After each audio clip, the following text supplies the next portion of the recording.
So now that we've talked about parallel lines, which have the same slope, we're going to go ahead and talk about perpendicular lines. Now you see perpendicular lines all the time because two lines that are perpendicular form a right angle, and there's right angles everywhere. So let's go ahead and see how their slopes are related. So as I said, two lines are perpendicular if they form a 90-degree angle. So when I draw a coordinate plane here, or an x and y axis, I'm actually forming two perpendicular lines. That is a 90-degree angle there. Well, let's go ahead and look at just kind of a generic line here. So I'm going to go ahead and draw a line. I'm going to make it go through the origin. Now, we end up finding that that actually doesn't matter, but it makes this easier. So based off that, I'm going to go ahead and just pick some random point here, and I'm going to give it a horizontal component of 1 and a height of m, meaning that the slope of this line is just m. This is a common technique in mathematics, and that is to pick a value like 1 for my horizontal component that allows me to write out the slope the way I normally would, as m.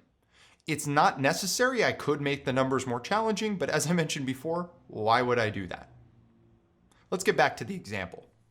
Since I already know that these axes form this 90-degree angle here, what I can do is I can rotate this piece right here 90 degrees to where it's now like this. And so I'm going to rotate this whole triangle here 90 degrees. And so this piece right here would also be going 90 degrees. And what I'm doing there is I've now formed a perpendicular line.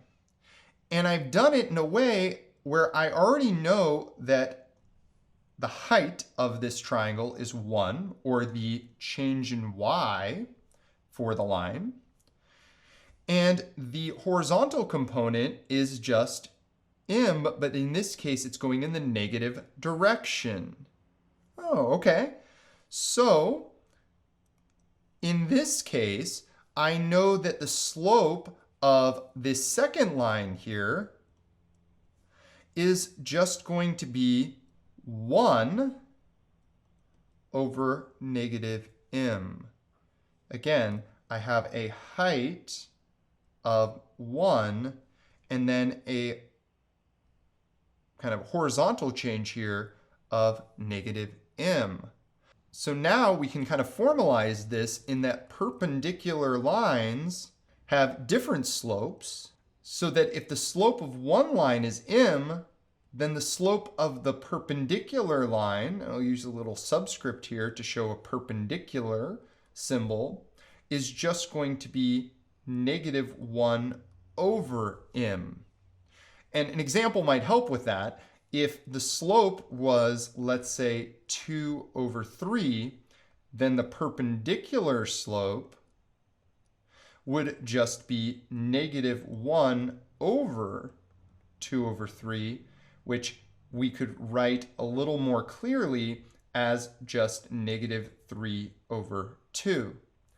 And so the easiest way to remember this is that the slopes are opposites, meaning one is positive and one is negative, and they are reciprocals. Just talking about the opposites piece real quick, that should be pretty obvious, considering the fact that if one of the lines has a positive slope, well, then there's really no way that something could be perpendicular unless it has a negative slope. Now, hopefully that last part seemed a little bit like me just repeating myself. It's a pretty intuitive concept, but I wanted to go through it in detail just to make sure that that relationship was obvious. Now, what we've ended up finding is that parallel and perpendicular lines have relationships that have to do with their slopes, and that the position of those lines doesn't matter at all. So if you're looking for a parallel or perpendicular line, then you just need to look at the slopes.